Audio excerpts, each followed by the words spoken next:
जय माता दी। Welcome to my channel. इस नवरात्रे बहुत ही अच्छे नक्षत्र हैं, बहुत अच्छे योग हैं। इन नवरात्रों को बहुत ही शुभ माना जा रहा है। और इन नवरात्रों में आप माता रानी को क्या भोग लगाएंगे, जो आपकी कुल देवी हैं, इस नक्षत्र में आपको क्या माता रानी को भोग और पुष्प चढ़ाने हैं, कॉपी पेन लेकर बैठिए और नोट कर लीजिए। नवरात्रों में बहुत अच्छी अच्छी वीडियो आप तक पहुंचाने वाली हूं। इस नवरात्रि में आपको माता रानी को, अपनी कुल देवी को, अपनी इष्ट देवी को, जिस भी देवी को आप मानते हैं, उनकी कृपा पाने के लिए इस नवरात्रि में आप जो माता को भोग चढ़ाएंगे, मन की इच्छा और संकल्प को बोलकर इस नवरात्रि में चढ़ाएं। कोई भी देवी, सभी जो भी आप भोग चढ़ाएंगे, कोई भी देवी को लगेगा जिसको आप मानते हैं, जो आपकी इष्ट और कुल देवी हैं। यह नक्षत्र दशा योग के कारण यही भोग देना है आपको, जो मैं बता रही हूँ, देवी को प्रसन्न करने के लिए। और इन माता रानी को जो भोग देना है, कॉपी पेन लेकर बैठिए, लिख लीजिए। ये आपको सबसे पहले नवरात्रे में सफ़ेद मोगरा के फूल, सफ़ेद फूल, जो भी कोई फूल हो, सफ़ेद फूल चढ़ाने हैं। और आपको चावल में देसी घी डालकर, गोला डालकर, जो खोपरा होता है, जिसे हम खोपरा कहते हैं, वो डालकर माता को भोग लगाना है। और ये भोग आप संध्या के समय लगाएंगे, 6 बजे से 7 बजे के बीच में। सफ़ेद भोग माता को खिलाना है आपको। ये करना है आपको पहले नवरात्रे में। इस नक्षत्र के हिसाब से मैं आपको बता रही हूँ। आप चमत्कार देखना, स्वयं मुझे बताएंगे आप अपने चमत्कारों को। और मंगलवार को गुलाब और गुड़हल के फूल और अनार के दाने के साथ, माता रानी को गुड़हल के फूल बहुत पसंद हैं। और मंगलवार हनुमान जी का भी दिन है। और इस नक्षत्रों के हिसाब से इस दिन आपको माता रानी को अनार के दाने निकाल कर, पूरा भरकर, कोई भी कटोरी आपके पास है, किसी भी चीज़ की है, उसमें भरकर, और गुलाब के फूल या गुड़हल के फूल आपके पास हों, आप ले आइए और भर कर रख दीजिए।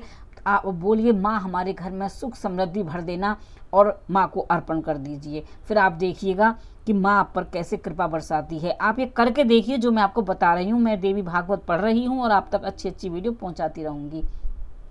अब आप बताती हूँ बुधवार के दिन आपको क्या करना है। बुधवार को आप माता रानी को बेलपत्र चढ़ाएंगे। अगर आपके पास बेलपत्र हैं तो बेलपत्र पहले ही लाकर रख लीजिए। माता रानी को बेलपत्र चढ़ाने, और पिस्ते की मिठाई से बने, मतलब पिस्ते, जो मिठाई में पिस्ता डाला जाता है, वो बर्फ़ी, लड्डू, कोई भी आप घर पे बना लीजिए। और एक दिन पहले ही आप सामान ला के रखें, बना के तैयार रखें, या उसी दिन बना लें। आपको ये सारा जो भी भोग लगाना है, सुबह भी लगाएं, शाम भी लगाएं। लेकिन अगर आपको सुबह टाइम नहीं मिलता है तो आप 6 बजे से 7 बजे के बीच में शाम को लगाएं। और ये माता रानी को चढ़ाएं। बच्चों की सफलता के लिए प्रार्थना करें। फिर आपको गुरुवार को जो चढ़ाना है वो है बूंदी के लड्डू, पीला रंग। और पुष्प कनेर के लेने हैं, जो पीले वाले होते हैं। गेंदा के फूल भी ले सकते हैं, कनेर के भी ले सकते हैं। बूंदी के लड्डू, बेसन के लड्डू, या जो भी व्रत के लड्डू आप बनाएं घर में, कुटू के आटे से भूनकर उसमें पीला कलर डाल लीजिए, खाने वाला होता है जो। माता रानी की कृपा देखिएगा आप अपने घर में। अगर आप खुद बना के भगवान को चढ़ाएंगे ना माता रानी को, तो माता बहुत प्रसन्न होगी। क्योंकि इसमें आपको कोई अवार्ड नहीं मिल रहा है कि आपने लड्डू कैसे बनाए। माता तो अपने बच्चों का हाथ का बना हुआ सब भोग प्रसाद स्वीकार कर लेती है। तो आप पीले रंग की मिठाई और पीले रंग के फल आपको गुरुवार को माता को चढ़ाने हैं। और अपने मन की इच्छा जरूर बोलें। जब भी आप माता को भोग लगाएंगे, इच्छा बोलें। शुक्रवार के दिन आपको माता रानी को मोंगरा के फूल चढ़ाने हैं, सफ़ेद। जैसे कि गुड़हल भी सफ़ेद आता है एक, तो वो भी चढ़ा सकते हैं, मोंगरा चढ़ा सकते हैं। ये अनुराधा नक्षत्र है शुक्रवार को, तो आपको माता रानी को चाहे तो 16 दीपक भी जलाएं उस दिन। अगर ना भी जला पाएँ, आपकी इच्छा है, लेकिन आप माता रानी को गुड़हल का कोई भी फूल चढ़ाएं और सीताफल चढ़ाएं। और उसके बाद आता है शनिवार। शनिवार को काले तिल का लड्डू, जो हम काले तिल भगवान शनिदेव पे चढ़ाने के लिए लाते हैं, उनको आप चीनी की चाशनी बनाएं, तिल डालें, उसमें छोटे छोटे लड्डू बना लें, और चीकू का फल ले आएँ। और माता रानी को ये मीठे लड्डू, शक्कर चाशनियाँ बने हुए, और उसके साथ में आप माता रानी को चीकू का फल चढ़ाएं। संध्या काल में 6 बजे से 7 बजे के बीच में आप चमत्कार देखना।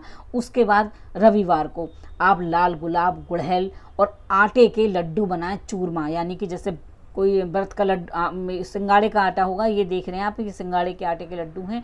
सिंगाड़े का आटा, कूटू का आटा, उसको भून लीजिए, उसमें देसी घी डालिए, मेवा डालिए, गोला डालिए, जो भी आप मेवा डाल सकते हैं, और माता रानी को भोग लगा दीजिए। तो लाल गुलाब या गुड़हल के लगाना है आपको। अब आता है सोमवार, अष्टमी का दिन। गुड़हल, सफ़ेद फूल, गुड़हल के जो सफ़ेद फूल होते हैं, इलायची डालकर लड्डू बनाएं सूजी के।